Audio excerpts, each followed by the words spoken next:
नमस्कार दोस्तों, mutual फंडू channel में आपका बहुत बहुत स्वागत है। आज हम बिज़नेस स्टैंडर्ड में पब्लिश एक आर्टिकल के बारे में चर्चा करेंगे। तो चलिए वीडियो को आगे बढ़ाते हैं। जैसा कि आप हेडिंग से ही देख सकते हैं, फ्यूचर ग्रुप फर्म्स ने डिफ़ॉल्ट कर दिया है अपने पेमेंट में, और जिसके कारण जो फ्रैंकलिन टेम्पल्टन म्यूचुअल फंड की स्कीम्स जो बंद हो गई थी, उनके NAV में डिप आया है। तो आइए इस आर्टिकल के डिटेल्स के बारे में जानते हैं। जैसा कि आप सभी को पता है कि फ्रैंकलिन टेम्पल्टन म्यूचुअल फंड ने 6 डेट स्कीम्स को क्लोज़ कर दिया था, और उन्हीं 6 डेट स्कीम में से जो 4 स्कीम्स वाइंडिंग अप कर दी गई हैं, उनकी NAV में 4.85% का डिक्लाइन नोटिस किया गया फ्राइडे को। और ये डिक्लाइन क्यों आया? क्योंकि 2 फ्यूचर ग्रुप की फर्म्स न्यू फ्यूचर डिजिटल और फ्यूचर आइडियाज़ ने अपने पेमेंट्स में डिफ़ॉल्ट कर दिया। मींस उन्होंने पेमेंट टाइम पर नहीं किया। और जो मेरे पिछले वीडियो हैं जिसमें मैं क्लोज डेट फंड स्कीम्स के पोर्टफोलियो को शेयर कर रही हूँ, उसमें मैंने पहले भी बताया है कि ये जो फ्यूचर ग्रुप की फर्म्स हैं, उनको लगातार मोरेटोरियम दिया जा रहा है और यहाँ पर खतरे की घंटी सुनाई दे रही है।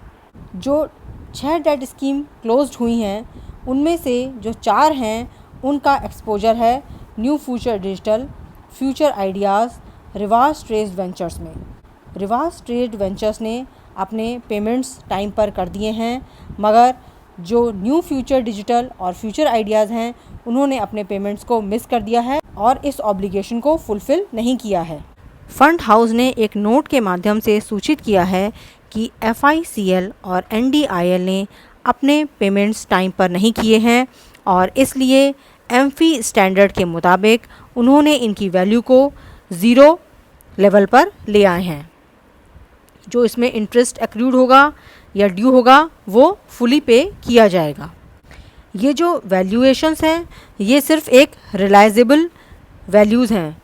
रिलाइजेबल वैल्यूज़ का मतलब है कि सिर्फ नंबर्स कट किए गए हैं। एक्चुअल में उन्होंने अमाउंट को राइट ऑफ नहीं किया है या अमाउंट की वैल्यू को कम नहीं किया है, क्योंकि हो सकता है आने वाले टाइम में वो इस पेमेंट को ऑनर कर लें। ये फ्राइडे का डेटा है और इसके according Franklin India income opportunities में -4.85% का ड्रॉप आया है उसकी NAV में। क्रेडिट रिस्क फंड में -2.31% का ड्रॉप है। Franklin India short term income fund में -1.72% का ड्रॉप है, और Franklin India dynamic accrual fund में -1.34% का ड्रॉप आया है। जो फ्रैंकलिन म्यूचुअल फंड स्कीम है, वो ऑलरेडी 25% का मार्कडाउन ले चुकी है ऑन एक्सपोजर ऑफ RTVPL, यानी रिवाज ट्रेड वेंचर्स के जो इन्वेस्टमेंट्स हैं उसके ऊपर।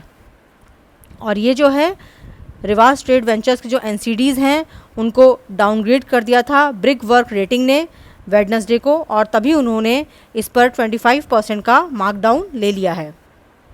जो ये डाउनग्रेड लिया गया है, ये इसलिए लिया गया है क्योंकि ये सभी जो कंपनियां हैं, ये डिपेंड करती हैं फ्यूचर रिटेल के ऊपर, और फ्यूचर रिटेल का जो क्रेडिट प्रोफाइल है वो बहुत ज़्यादा डिटीरियोरेट कर गया है, जिसके कारण इन्हें इस मार्कडाउन को लेना पड़ रहा है। कोविड पेंडेमिक और लॉकडाउन के कारण जो फ्यूचर रिटेल है उसकी सेल्स बहुत ही ज़्यादा लो हो गई हैं, जिसके कारण वो $500 मिलियन का कूपन पेमेंट जो है वो नहीं कर पाई थी 22 जुलाई को। जैसा कि आपको पता होगा कि इस तरह की न्यूज़ चल रही है कि रिलायंस इंडस्ट्रीज़ जो है वो फ्यूचर ग्रुप की कंपनीज़ को में अपना स्टेक खरीदने वाली है या उन कंपनीज़ को खरीदने वाली है। अगर रिलायंस इंडस्ट्रीज़ अपना कंट्रोलिंग स्टेक फ्यूचर ग्रुप के रिटेल बिजनेस में खरीद लेती है, तो हो सकता है आने वाले महीनों में कंपनी इन पेमेंट्स को कर दे, क्योंकि रिटेल इंडस्ट्रीज़ अपना जो पैसा इन कंपनीज़ में लगाएगी तो उससे इनका फ्यूचर बेहतर हो सकता है। इस आर्टिकल का लिंक मैं डिस्क्रिप्शन बॉक्स में डाल दूंगी, वहाँ से आप डिटेल में इस आर्टिकल को पढ़ सकते हैं। अपना बहुमूल्य समय इस चैनल को देने के लिए आपका बहुत बहुत धन्यवाद। Thank you.